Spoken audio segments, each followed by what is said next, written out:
Okay, let's get started. And what I'm going to try to do, this mat's a little bit small, but I'm going to see if this works for her. And if not, I'll try the other mat. We have a round one and some pads. I'm just going to start with this and see how it looks. I'm going to take some food in my hand and I'm going to close up these 3 fingers and leave my pointer finger loose and my thumb just come across my fingers, right? So pretty reasonable. And I'm going to point at the bag. Good. And because her paws went on there, I said the word good, and then I'm going to feed. And as I feed, I'm going to end up feeding 3 times down low on the mat. Then I'm going to release her with a word like okay, okay. And I'm going to pat my leg to encourage her to come off. And then I'm going to reset and do it again. If I had pointed and she didn't hop on, good, then I would have dropped the piece by opening my fingers so that it landed on the mat as a lure. I wouldn't want to lure too many times, but some dogs don't follow the gesture. Good girl. Okay. Good job. Now I'm going to point with no food in my hand just to see if she follows, since it's been easy for her. Good. And it's a little bit small for her, so I think in a second I'm going to switch to a bigger one.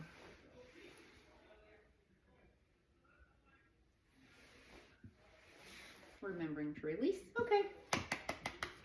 All right, let's get a bigger one. Let's try the round one. Hey, baby.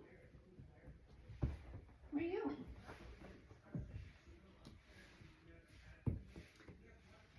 going?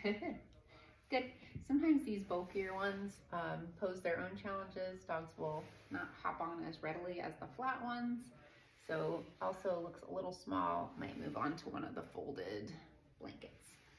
Good job. Okay. Good job. Let's try.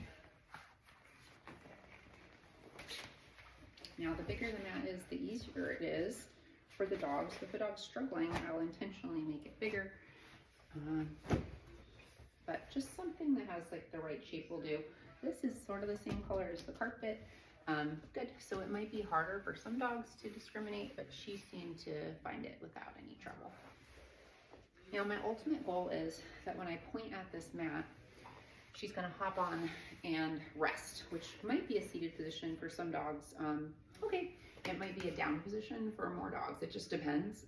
And my intention is that she's going to be in this spot instead of trying to get things out of the laundry. Good. So what you're seeing now is she's sort of landing in a sit more often instead of just putting a paw or 2 on. And I'm trying to get her to think about lying down by feeding low. There it goes. Good girl. Okay. And what I'd like to do is get her to land and go all the way down. Right? So that's what I'm going to be looking for over time. A little bit of a miss there. I'm just going to help her out by point again. You want to be up by the fire?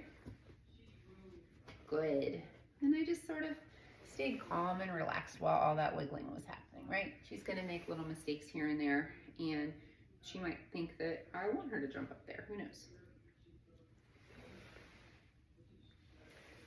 As I feed these 3 treats, I will also start to slow them down, meaning let more time pass between treats to build some duration. And we'll worry about extended duration and other elements like how far away from the mat I go and what else is happening in the environment as we go along. I sent her back because she got up before I released her. Now she's gonna have to wait for a moment. Reinforce her for staying on. I don't want to automatically reinforce get off, get on again. Okay. And release her a little sooner. Good job. Where are you going? I'm going to change my position to see if that helps with jumping up on those ottomans. Good. I could have waited for the sit there, but she's tending to slide off the mat a little, so I wanted to kind of catch body on. There we go.